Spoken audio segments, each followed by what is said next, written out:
Well, hello, listeners. We've got several now. Welcome to another episode of Midlife Moxie. I'm Gail, And I'm Jen.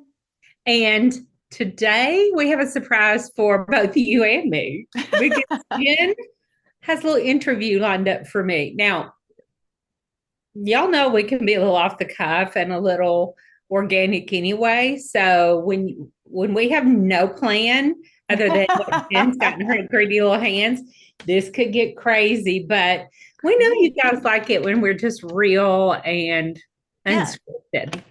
I mean, the thing is that Gail and I, it's so funny. We will end our call. Like we will end our recording of our podcast. We did this last week.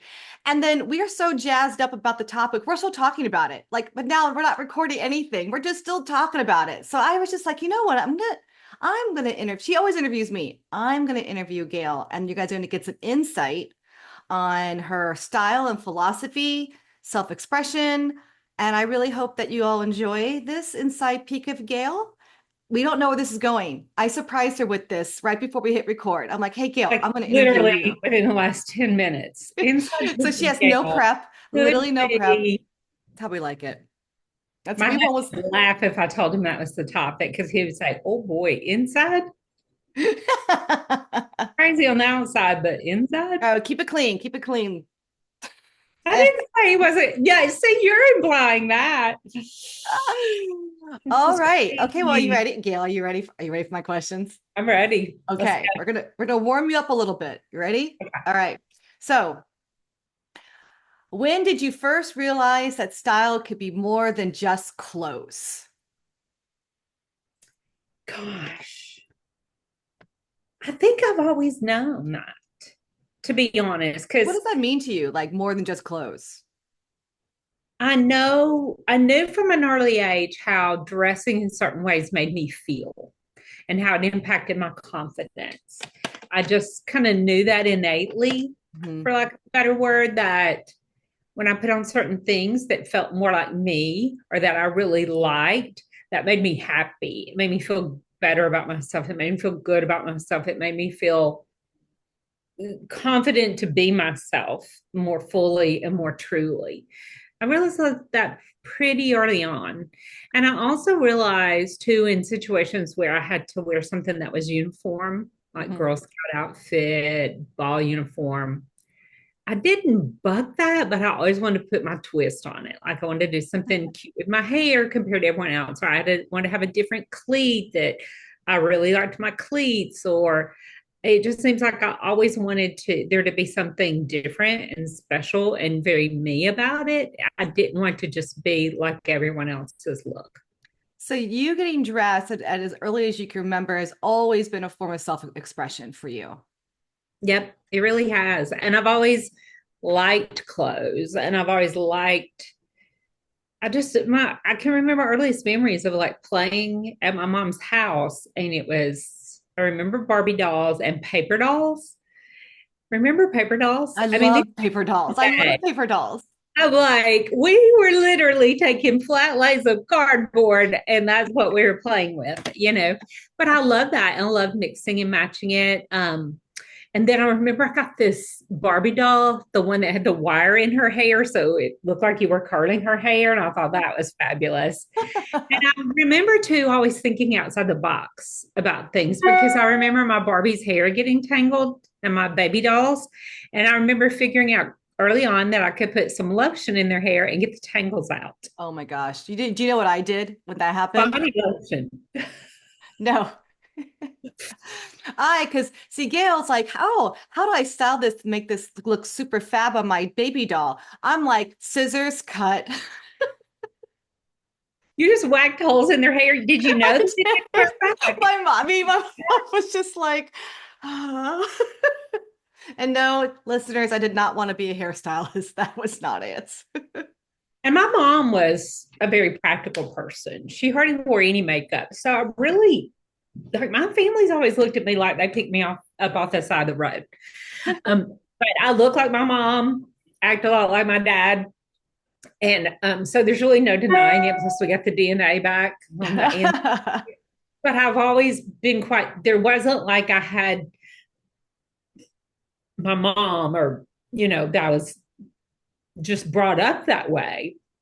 I think some of us just come out of the womb with different styles and different feelings about style. And that's one thing I like to tell people, I think we all have gifts and talents.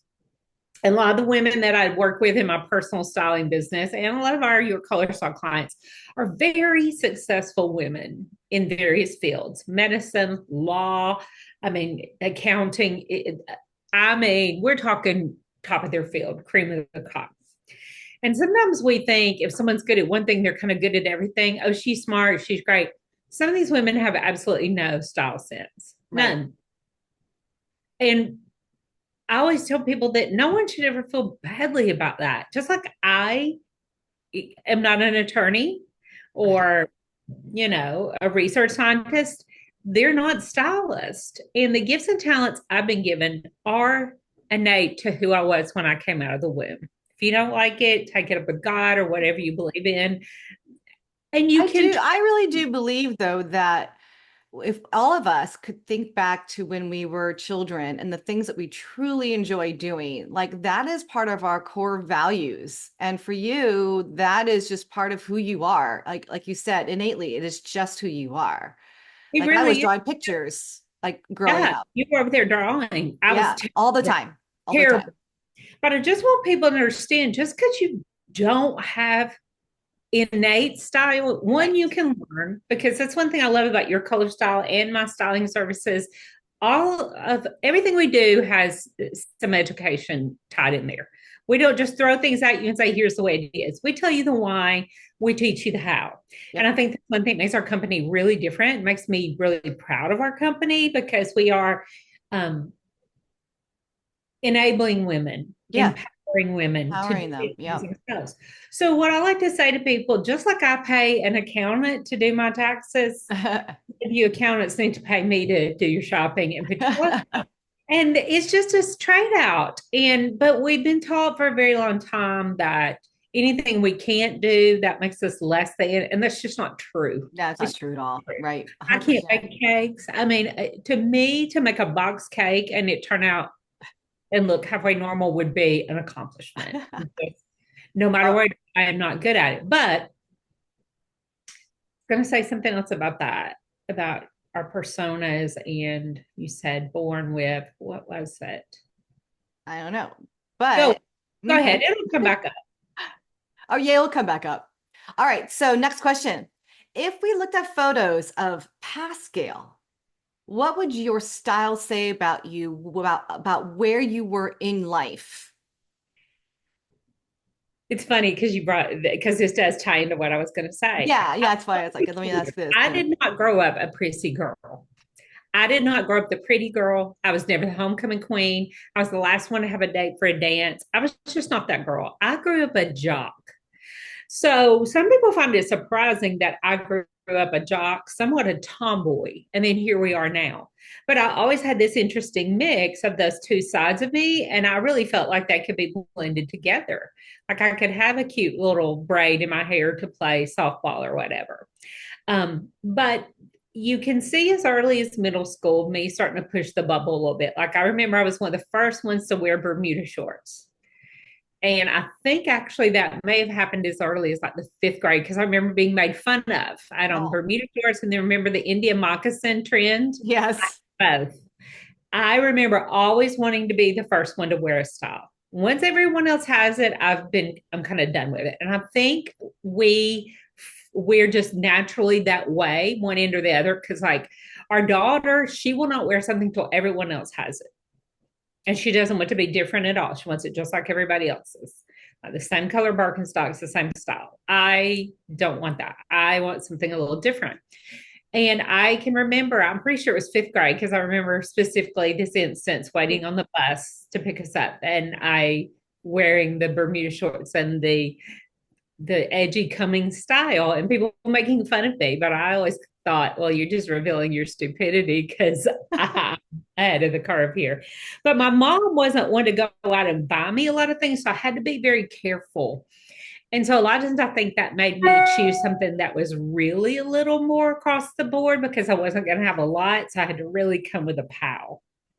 Interesting. And going into middle school years and high school, I remember having that attraction to like the punk, the edgy, the girl bands like the Bangles, the Go Go. So there was always this edgy alternative thing.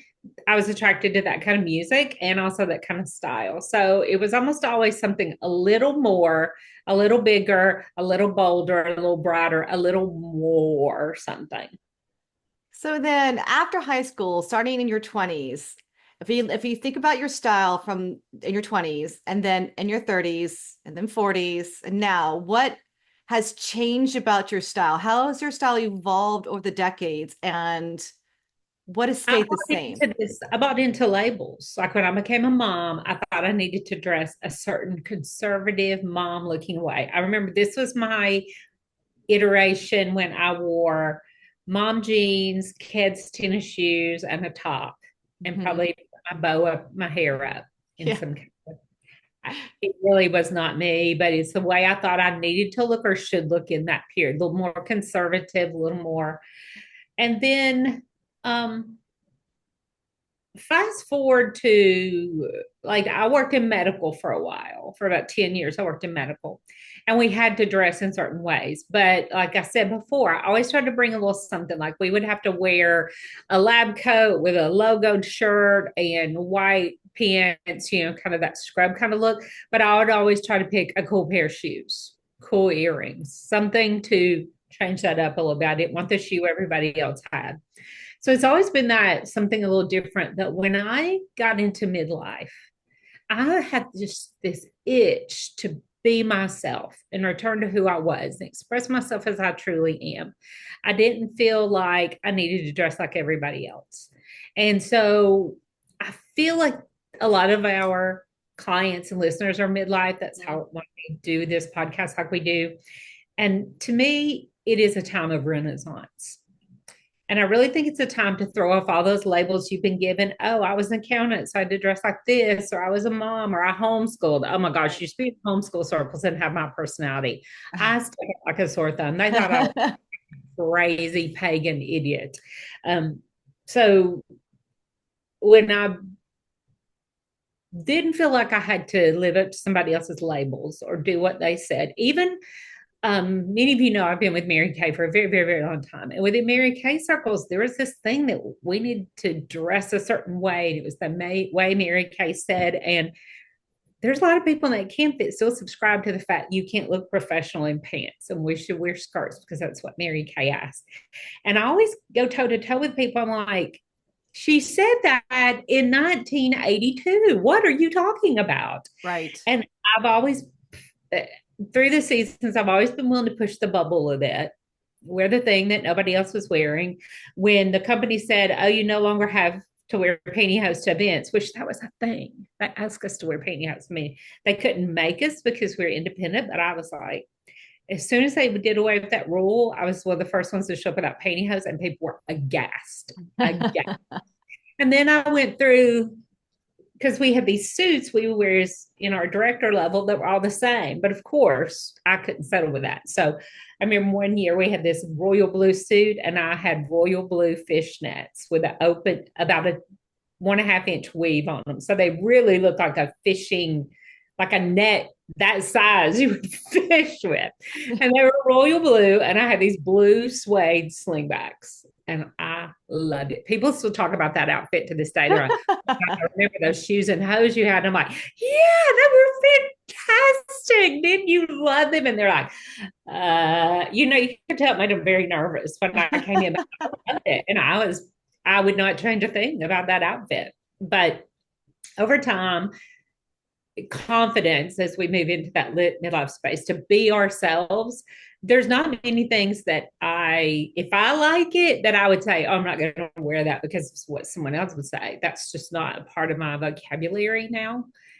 And I do have different parts in my closet, though, that would surprise people sometimes. I've got my little sporty looks. I've got my more, debonair looks, my more, edgy looks. I think there's parts to us, but I think in midlife, we almost have a yearning to finally be who we truly are. And a lot of that takes us back to our childhood and discovering who we were before life interfered and before life told us who we had to be or what we needed to Right. look like. Right. Because I say to people all the time, if you're not going to be authentic and have confidence now in this season, when are you going to do it?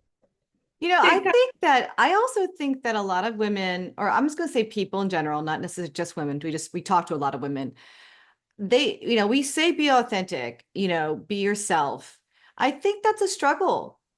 I think it's a journey to get back to who you are. If life is taking you down a road that has forced you into a definition that never was truly, truly you. And to get back to yourself, I think that's a whole journey. I think it's challenging for some to let go and actually accept who they really are and who they, versus always thinking they have to be like someone or something.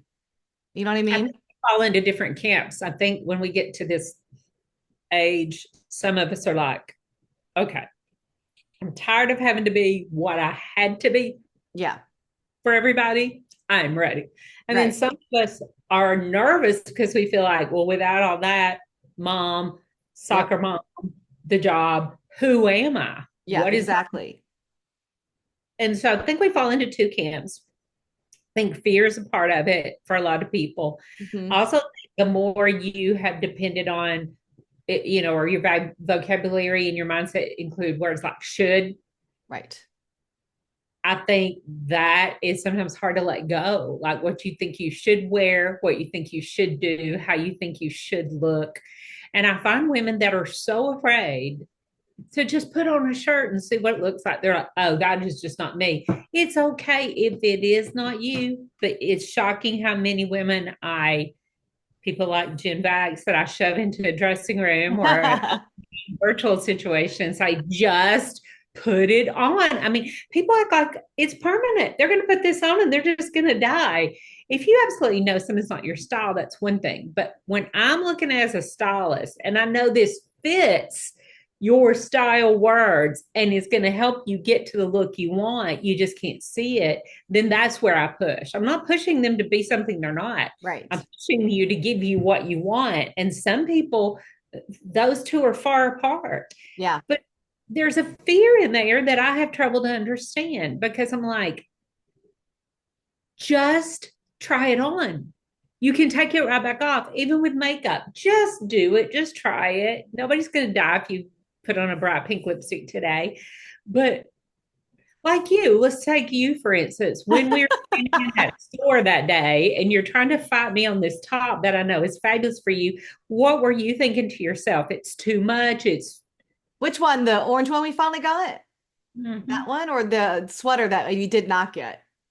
The one we did get. The one. If you put Um, this so on, you just listeners, making it just so you know, this top, and it is really great. It is really great. It's very bright, like a citrusy orange, kind of like a weave of orange and yellow. It's very shimmery, um, very stylized, very unique. And Gail was right. It is a blast to wear, and I really do like it. And I fought her on it because my initial reaction was, I have nothing like that in my closet. What makes her think that's something I would want? And I'm saying this and being fully transparent because I know that those that are still trying to figure out themselves and to start to build a wardrobe that really reflects who they are, it's really easy to stay in the default. It's really easy to stay safe and shop the way you've always shopped, even though you've declared that you want to show up differently. And I'm no more or less than anyone else that's listening to this podcast. I was like, why would I do that? That looks nothing like anything in my closet. But in Gail's mind, that's the point. That was the point. She was stretching me because she knew that that would be super fun. And she was right. She was right. You were I right. still think you should have tried the sweater on. It I know, would, I do too. I really feel like I wish I could go back in time, but we can't. So it's gone. especially not in anthropology because they sell that stuff out weekly. Yeah, they do. And But it so, was really pretty. I do fight her all the time. I mean, I'm probably her worst client, which is why she ignores me most of the time. well, it's funny because you bought a shirt last week, and I get this panicked text. Joe bought it because I told you, you told me, you said, send this to Joe and have him buy it for you. So, all right, now we're on a tangent, ladies and persons, because this is how we roll. So this top that Gail says you must buy. And it's this in the picture, it's a very pretty rose pink. She knows my color, so and she's so good at this. So it's like a pretty rose pink, kind of a cap sleeve t-shirt looking thing, and it's got this big beautiful flower that kind of goes over most of it, like, and it's all these warm tones. It's very, very cute. And she's like, you have to have this. And this is what she does. You have to get this. And I'm looking at it, I'm like, yeah, that's kind of cute. And then I did, after I argued with her on text, I did say, to myself only, not to her, you know what? It is kind of cute. All right. Totally get it. All right. So I sent it to my husband. It's a long story, but I have to send it to my husband. It's not a permissions thing. And he gets it for me. And so we get it though. And here's the thing, photos of clothing suck. I'm sorry, they really, really do. Sometimes you get exactly what you expect, and sometimes it's the opposite. And this thing is like transparent. It's super cute though, guys. Want you to know that it fits, just so you know, it fits like a bodysuit. So wearing something underneath it will be very challenging, but it is really cute. I'm thinking of just wearing like a strapless bra, because that's where you see it. Like the straps are right here, and it'll look really cute as something under, like a blazer or denim jacket or something like that. So you can keep styling it. I give you permission to use the It garment. was so funny though, the texts I got. They were panic level. This is completely see-through. What am I going to wear with this? I What said, am I going to wear with it? I just typed back, hey, Candy. Now, No, they're too thick. It's weird. I'm like, she doesn't know I have other clients that have this exact same shirt and they have worn it does fit like a glove. And so that's going to take some body confidence, but it will be very cute as an underlayer, like with like a jacket or something like that. I can totally see, because it's very graphic. It's very pretty. Anyways, nobody cares about my top. They care about the fight. It's so funny how you are so creative. You do all this painting, all this beautiful art. I mean, Jen is amazing artist. I'm just like, wow. And then she gets this top, and it is a stage 5 meltdown about its mesh. You can see through it. I'm like, I knew it was mesh when I gave it. It is unique, but it takes me a while, and it's very pretty. And I'm not going to get rid of it. What? They're very on trend right now. There's a few companies that have made them. My clients who have given into them love them, because it's a lot of my ladies who wear a lot of suits and jackets, and they love it. Is so light under a jacket for summer. Now, if you wear it by itself, it's gonna be sexy. It's gonna be sexy, but I figure that's why Joe bought it.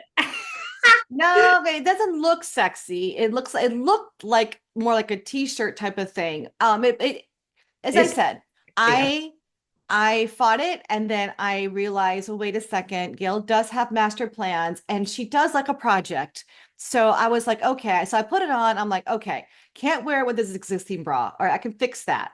And then I thought, it is kind of cute. And then even Joe was like, well, maybe you should like wear it like when it gets a little cooler, you can wear it like under like a jacket or something. I'm like, I'm just gonna let Gail style this for me. She's gonna have a ball. So there you go. Think there's no cami to go under it, but there is, because what we're seeing. I'm saying, like, it doesn't. I'm not being difficult when I say this. It's like saying, oh, I'm going to wear a cami under a bathing suit. Like, you can't. It just doesn't. Well, because there's these very flat, like Skims type camis that don't have, they don't have, adjustable straps or anything. They're just very skin like and flat. And they're very satiny. Something like that you can absolutely wear under that. We just got to get you one, because these are like flesh-like. They're like just skin, basically. Yeah. And I may have a size too small, because it definitely fits very snugly, but I don't think I want a bigger size. If you like that better. All right, let's back to you. I can't see how she just this is exactly how it goes with my clients. No, I don't want to order size up just because I don't want to. I'm lazy. And I think we can make this work. Here's where it comes in, is there seems to be this fear.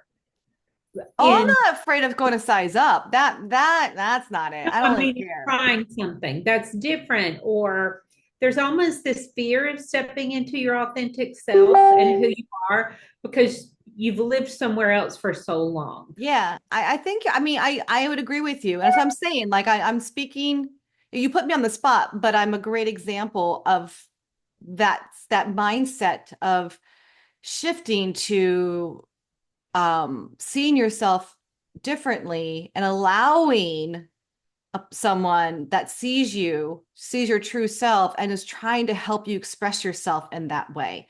That is Gail's magic.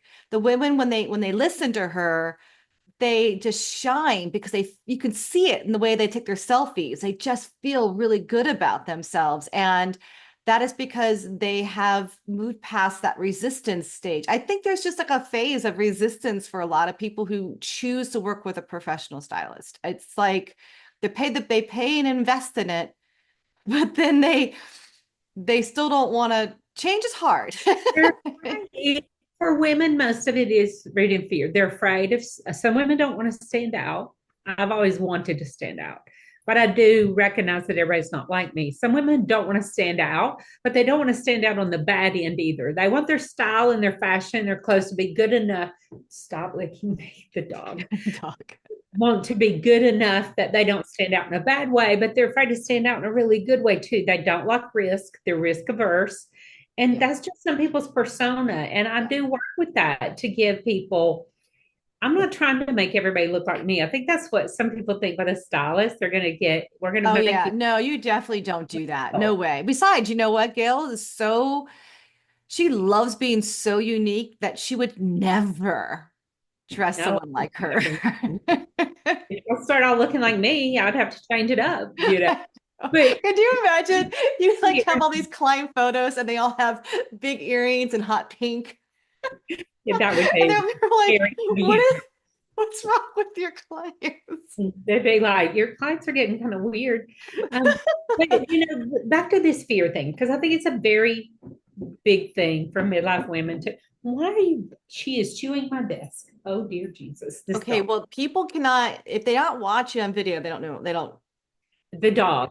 There's a I have dog. There's a dog, just so you know. It's her favorite dog now. So so okay, so then on that same that topic, then place where they're being authentic can be a scary journey for a lot of women. The journey there, yes, almost like crossing a bridge that may feel scary or unstable, especially if it's one of those arched bridges, they can't quite see the end. yeah, A lot of women who are working with me, we worked together for 2 weeks, and they're like, I have nothing to wear. I don't know what I'm going to do with this. I'm like, calm down, Sally. We have just gotten started, and I'm working with people typically for 3 to 6 months. yeah, And I'm like, they're like, but I don't know what I'm going to wear this way. Oh, not your problem, my problem. You will eventually have something to wear with that. But they kind of think it's like black and white. Like I just yeah. have in my mind the 10 pieces. I'm going to buy them, and those are all going to go together. No, it is much more. What's the word? Organic? Than that, because sometimes even if I want a piece for them, it's simply not available right now, or Yeah, available in their size right now, or their color. It's not the right season or whatever. So people have to really be willing to give into the process. And they really, anybody who's going to work with me, I'll say this right now, is they need to have some amount of trust in me. And if they don't, just don't purchase my services, because we're just going to butt heads if you don't trust me. right. Because it's gonna, I tell people all the time, it's gonna feel worse before it feels better. Because we're going to edit their closet, we're going to slim things down, and we're going to introduce some colors that they may not have worn before. And we're going to talk about things like size and measurements, because I'm a firm believer you got to know your measurements. And I was the worst to take my own measurements. Mm-hmm. It is so good to be armed with information to make decisions when you're shopping. But back to this authenticity, it's a journey. It is. And sometimes you have to make some side steps. I've worn some outfits over the years, y'all, that I look back and think, what was that? But at the moment, it was fine. And guess what? Nobody died. Nobody died. It's clothing. So what? I moved on. I got better. I learned. I've refined my eye over time, and you will refine yours. But Mhm. the refinement should always be a leaning into who you truly are, not just what trends or experts or fashion forecasters say. That refinement should be moving you towards your best look, your best colors, and how you truly want to present yourself to the world, how you want to, because it's two-part. It's how I want to be perceived by others. I always talk about this in my style onboarding. How do you want others to perceive you, and how do you want to feel? So this is a two-way, and both of those need to be in alignment to get Let's, that. yeah, It's just and so thinking of just on the same topic, then, and you rapid fire this one. What are all the limiting beliefs that your clients say about themselves? I'm too old to wear that. I Hmm. I will stand out, and I shouldn't be noticed. I This is a big one. My legs and my arms. I don't have good legs and arms. If I hear that one more time, I'm going to Hmm. scream. Because if I showed you what is just above the hemline of my tennis court, you would go, "Wow, oh my gosh." But I know exactly what the length is. And most women don't know what the length is. And most women see themselves with a much more critical eye than the rest of the world is. Right. Also, their pooch around their middle. But I've got this pooch. And I ask people, where's the pooch? Put on a bathing suit and show me said pooch. Because I see people every day and I'm not seeing a pooch. We can have super high standards applied to ourselves that we would never apply to any other woman, Right. no other woman. They think they can't. They think they can't do eyeliner. They can't get their lipstick right. They can't. They just think that they are unable physically, emotionally, mentally to do certain things that they are very capable of doing. And another limiting belief is I am a certain level of attractive. I'm a certain level of pretty. I'm a certain level of this. Hmm. And that's a concrete number. That is so not a concrete number. Because I tell people all the time, if you take yourself and you take a supermodel and we strip down all the clothes, the hair, Right. the teeth bleach, the makeup, the professional lighting, the camera angles, and all those things, we are Homo sapiens. We have similar. There's only so much bandwidth of difference in noses and eyes and bodies. It's not that big a difference. It's just not. But with the right clothing, colors, makeup, hair, and right is subjective. It's your right. It's not my right.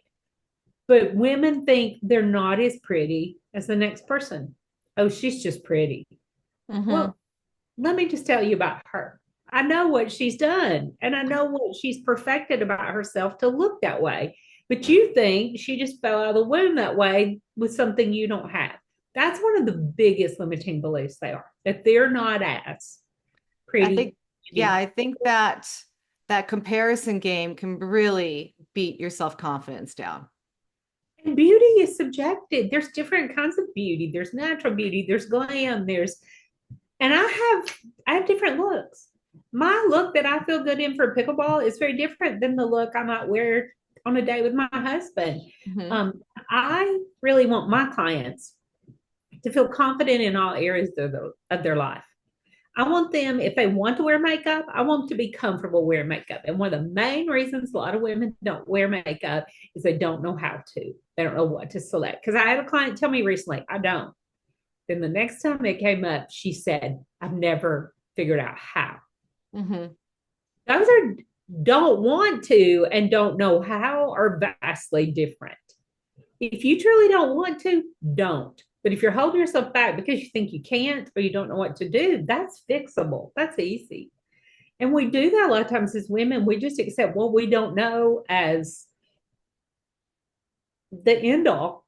It's the situation that can't be changed. And going back to style, this idea that only celebrities use stylists and wealthy women and people with public exposure, that's gone to the wayside. People have figured out you may need a professional stylist, just like you don't cut your own hair, you don't clean your own teeth. Most of you don't even paint your own fingernails. You go to a professional, get your nails painted, you're more than capable of painting your own nails, most of you, but someone else does it better, and you like the experience. So That's then what when a woman comes to you and says that she thinks it's too late to care about style or to change how she dresses, what do you say to them? unless you're dead, it's not too late. It's really not. And women struggle with deserve too. And I think coming out of midlife, a lot of women have a re-energized sense of what they deserve because they see there's this realization of all that they've given to their children, their husband, their job, the PTA, the community, the HOA, the yard, the garden. And they finally, as their hormones change and they start to reflect, some of them kind of get the message, good gravy, what about me? It's time for me. Because, growing up, like when you're little children, it came Easter or Christmas, who got outfits first? The babies. And nine Right. times out of 10, you wore the last thing on the rack or something in your closet because you were an afterthought.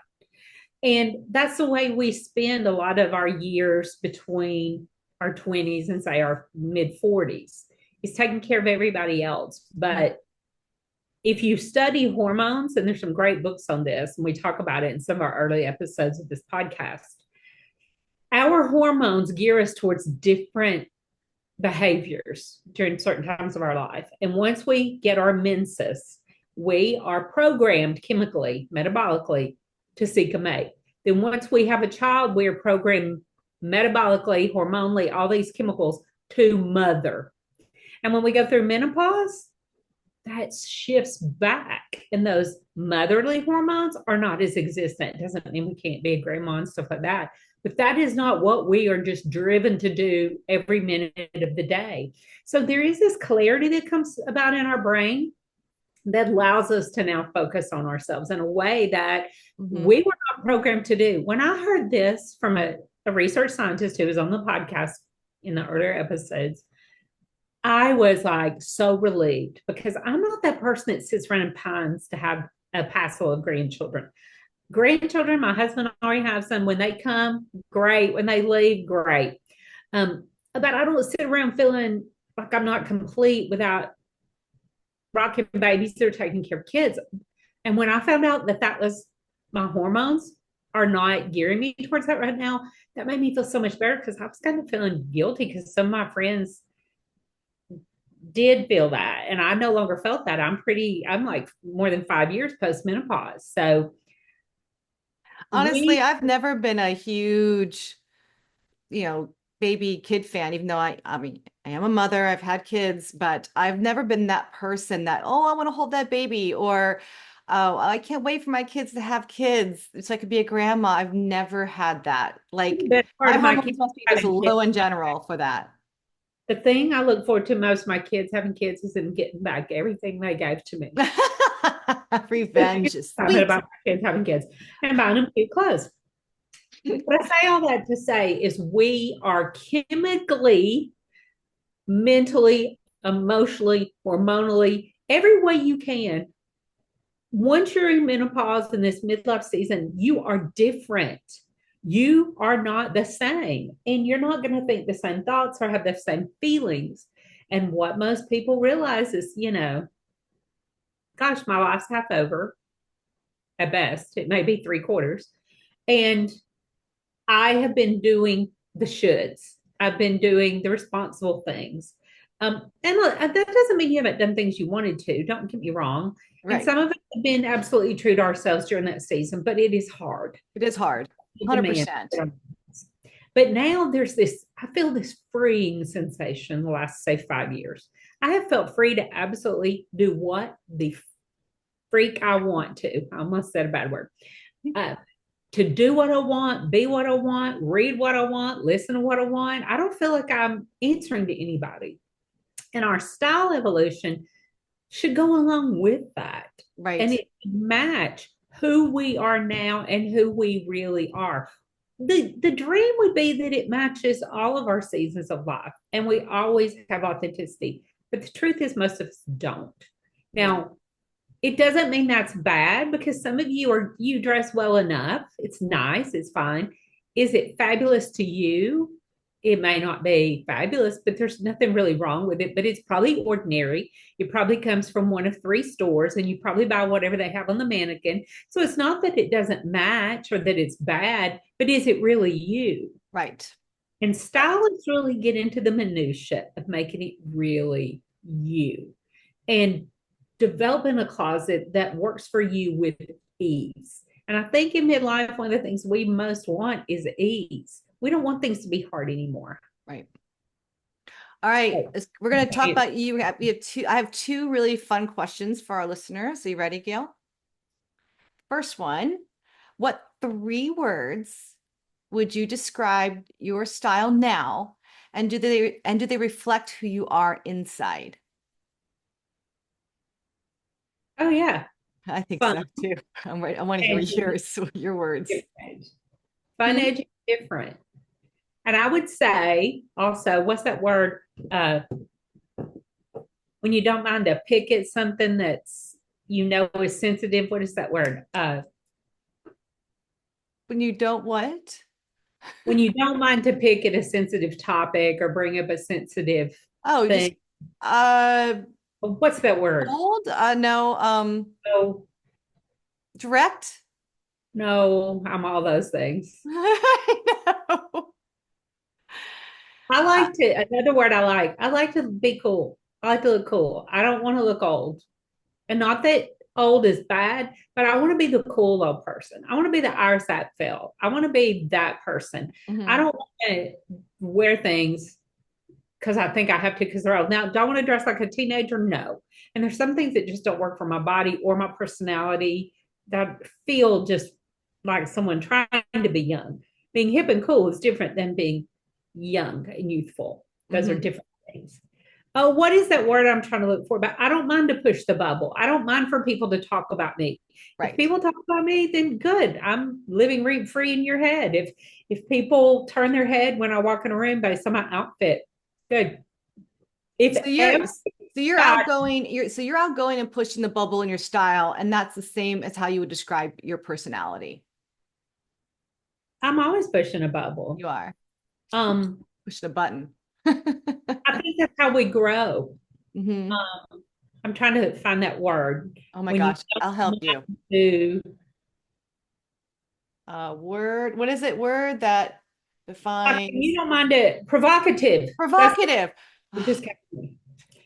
I am a provocative person. Like I will throw a hand grenade in a conversation, just not to make people upset, because I truly want to talk about topics like that. Mhm.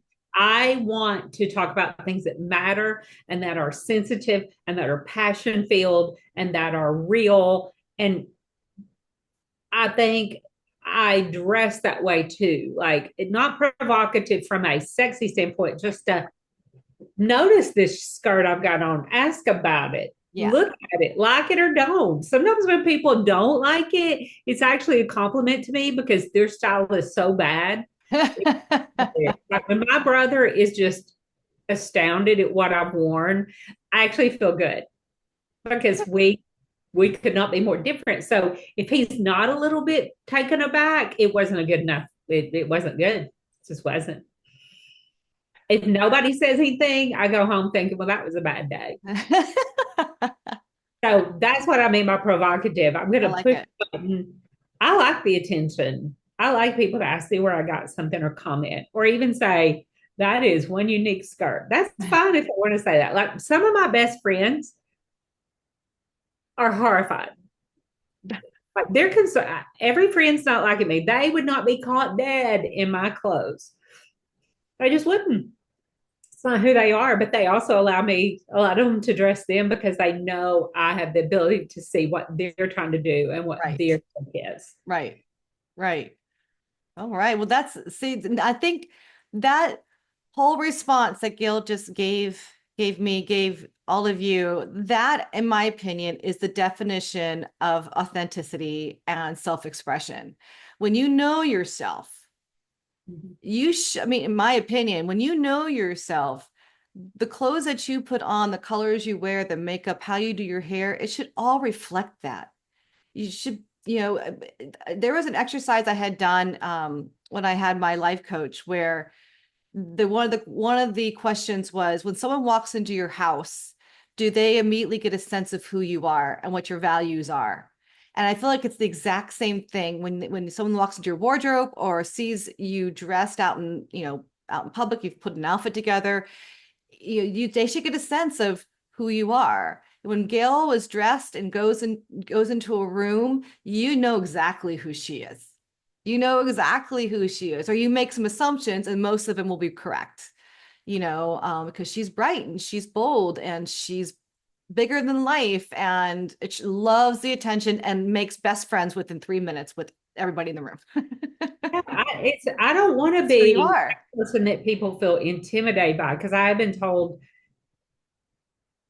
a few times that I'm intimidating, which always cracks me up. I'm like, have you met me? I may fall down those stairs any second. I'm going to drift on my shirt in a minute. I'm going to spill something. I may break the heel of my shoe off. So to call me intimidating is funny. I want to be that person that is fun and interesting, and people want to know me in that Yeah. way. And I Yeah. always want to be interesting to people. Now, I do want to be clear that you can have an okay wardrobe. You can have a wardrobe that's fine.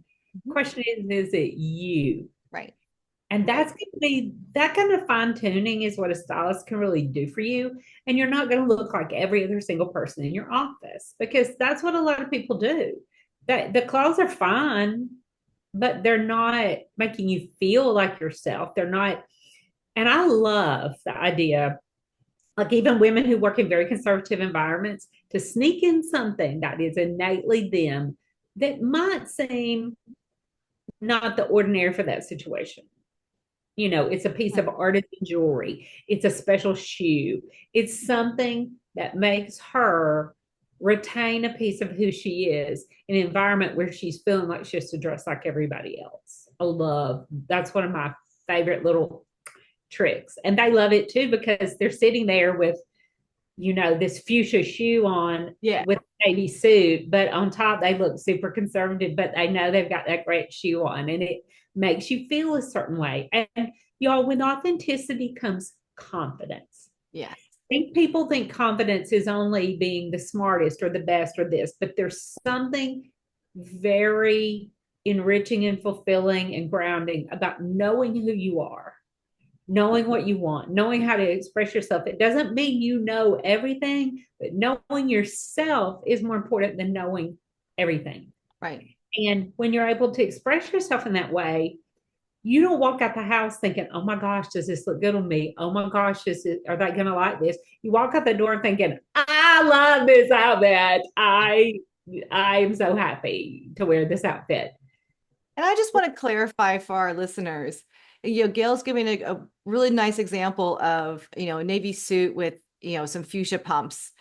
That is not what we mean by when we say confidence. That is a great example of someone expressing their bold, bright, creative side in a more conservative environment. But please know that it does not mean she's going to insist that you wear the brightest color in your palette because that's what it means to be you. That's not what we're saying at all. It could be Walk out very the different. door in a khaki colored shirt Yeah, and vest and just a basic sandal, but they feel absolutely confident because that's exactly who they are. That's exactly the look they want. That's exactly how they want right. to present themselves. And Yes. that gives them confidence. Yeah. Yeah. I have some that want to wear florals all over. I have some that want to be boho and learning how this is another secret sauce with stylists. We know how to help you get the look you're trying to get because many of you will come to me and you've been trying to get this certain look. This is what I want to look like, but somewhere I'm missing it. Then we look at your closet and I'm like, okay, this is why you're not getting the look. This is not those, these are not the pieces that give you that look. This is not how you style that look to get there. That you lack the eye to get, you can point to the look, but to put that look on you and create it yourself with other pieces, you just don't have some kind of vision for that. Just like I don't have a vision of how to put a freaking rocket together or bake a cake. I just don't. I just cannot. I was telling somebody the other night, we're sitting in a restaurant and they're like, oh, yeah, that's about 50 feet. And I'm like, I don't see 50 feet. So that's here to there, here to there. What's 50 feet? I don't see that. It doesn't make me stupid. It doesn't make me bad. It doesn't make me wrong. I just don't have that kind of perception. My husband spouts that kind of stuff all the time. He also talks about things like East and West. I mean, come on. Like, Gail and I would be lost if we didn't have like I'm like, GPS. you mean turn left or turn right? and it was landmark. That's the way I travel. I don't innately know east and west. Some Yeah. people do. Yeah. Doesn't No, make I'm give the us less. worst. But as a stylist, we can take the word you give us, even when you don't have the best words. We know how to ask the questions, and we know how to talk to you to get you to tell us what you want to look like, what you want to be, what you want to present yourself as. And we can see it in our brain, and then we know how to get you there. We know what you need, we know what pieces are going to do it, we know how to put the pieces together in a way that you may not. And that's the beauty of a stylist. Stylists are professionals at appearance. That's what style comes down to. It's that appearance. We are professional like that, like you may be a professional at accounting or baking or gardening. And I just had another thing I suck at. A friend has basil plants that look like freaking strawberry. I'm like, I can't. I can't even, I can't keep my what? basil plants. So she's given me some of her plants and going to guide me on how to grow some basil. I mean, how hard could this be? But I'm not good at it. There's nothing natural that tells me what to do there. All You right. probably, Well, no, basil's the worst. I'm sorry.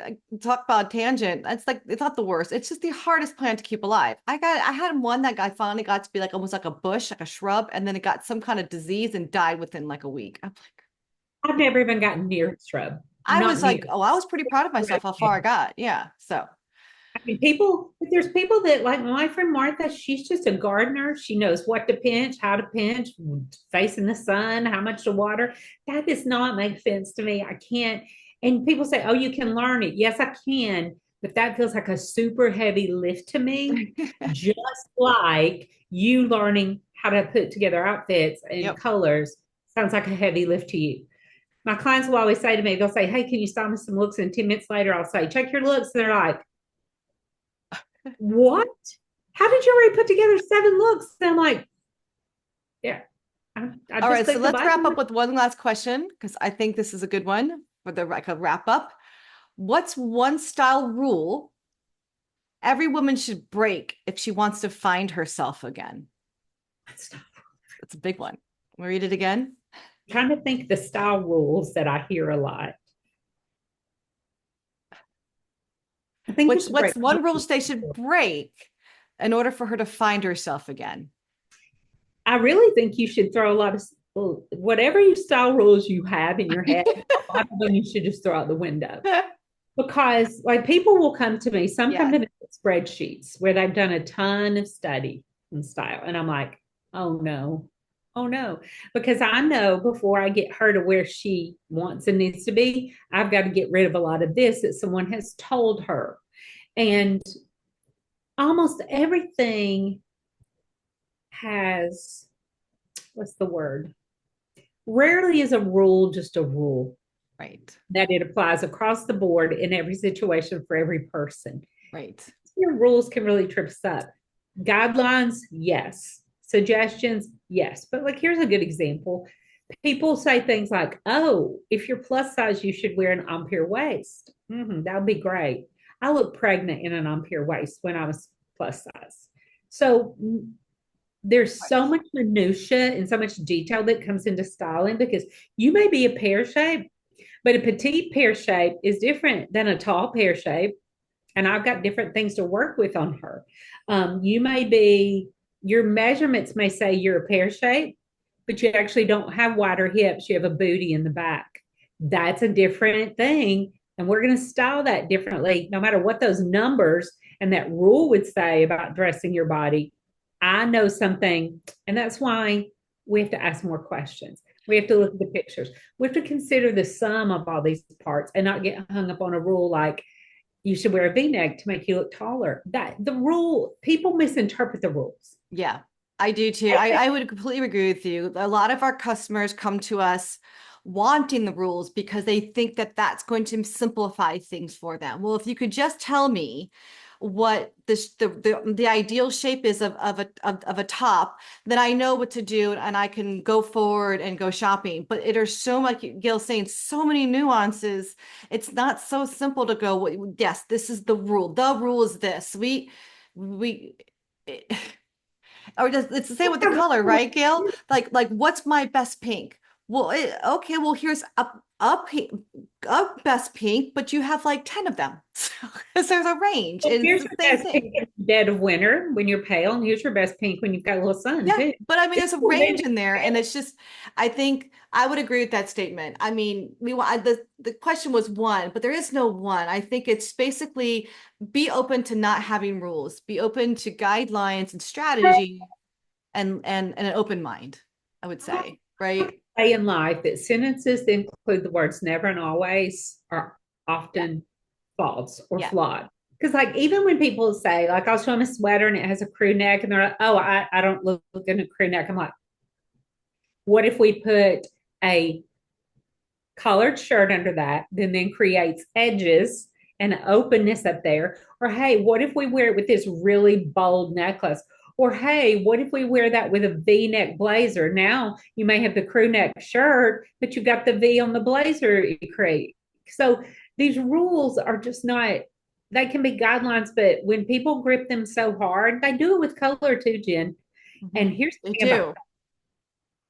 if anyone ever told them they didn't look good in any version of a Yeah, color, that's right. They yellow. hold on to that for a long, long time, especially if it's an authority figure like their mom. If their mom told them at some time in their life that they should never wear green, for example, it Gail and I are like, but that's like literally one of your best colors. And it takes a bit of That's coaching. probably one of the rules I'd say throw out. If you come to me and say, I don't look good in X, Yeah, because what 90% of the time they do is they're naming a category of color, yeah, a group of color, right, not a specific color. right. And Like I don't look good in pink. I don't know That's where not the tone that's thing is. I impossible. can tell you there's millions of colors. Yeah. So they say, I can't wear yellow. And I'm like, babe, there is a yellow for you. Right. You will look gorgeous in this color of yellow. So I'd say that's one rule they need to ever say you don't look good in a color category. Hmm. If you're not getting real specific, into what version of that color, then that's probably Hmm. untrue. Okay, Gail, wrap us up. Any last words before you wrap us up? This was fun, by the way. I hope everyone's enjoyed. Gail has said some really beautiful, inspiring things that I will sum up and put on our blog post when I go back through this. So I The way really enjoyed we this want to conversation. leave it is that we're all beautiful. We all have things about us that are unique. And a lot of times women miss their special sauce. Like I'll look at them and think, oh my gosh, look at her eyes or her lips or her hair. And they're so busy focusing on the negative, they don't even see what they have that is so amazing that other people covet Yeah. having.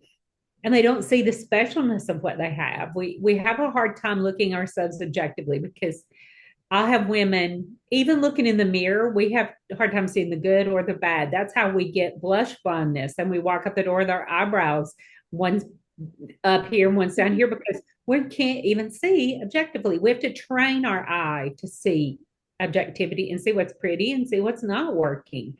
But there's beauty in there for each of us. And if anyone's ever made you feel unpretty, like growing up, I'll share this. I remember my mother one time, like I remember where I was sitting at the dinner table when she said this, because we were talking about, I think, having a date to a dance or something, which I did not have. Um, and I remember my mom saying, well, Gail, you're not the prettiest and you're not the ugliest, you're average. And in her mind, that was a normal thing to say. That's how practical my mother was. If she was anything, she was practical. That stuck with me for a very long time. It Mhm. caused me to enter a bad marriage. It caused me to have no confidence. And when people actually told, like the first person that told me I was pretty, I married him because I didn't think I was pretty. I didn't think I was a lot of things because of that statement. She meant no harm by that statement. So a lot of times when people are speaking to you, they think they're being helpful. Right. But we carry those things for a very, very long time. I want you to know you are pretty. And there's special things about you that other people don't have. And I love working with women to bring that out. Let's bring out what's special about you, what's cool about you, what's unique about you. Let's go with it. Let's live in that, whether it's sedate and calm, beautiful, soothing, beiges and conservative. That's lovely for some people. whatever your lovely is, let's find it. Let's help you feel authentic and thus confident and ultimately beautiful in your skin and just as who you are. I will leave a link to Gail's style services in the wherever you're watching this. There will be the link. So if you are inspired working with Gail, you can even set up a quick There's a info call with her, right? To yeah. just to like get an idea of what's involved and is this the right first step for you or whatever. Gail is wonderful at guiding you in the right direction, and it may not be necessarily working for her. Those aren't what the calls are for. Those are just to get some information. So I'll put that information wherever you're listening or watching this. And I just want to thank you, Gail, for letting us pick your brain and Yeah, hear I'm gonna all. turn this around on you, you know. We're gonna have a Jen episode. Oh, people are going to be weeping and crying. We should get Kleenexes for that one. Oh, I can't wait. I can't wait. Well, guys, thanks for joining in. And until next time, go and get your Moxie on. Bye now.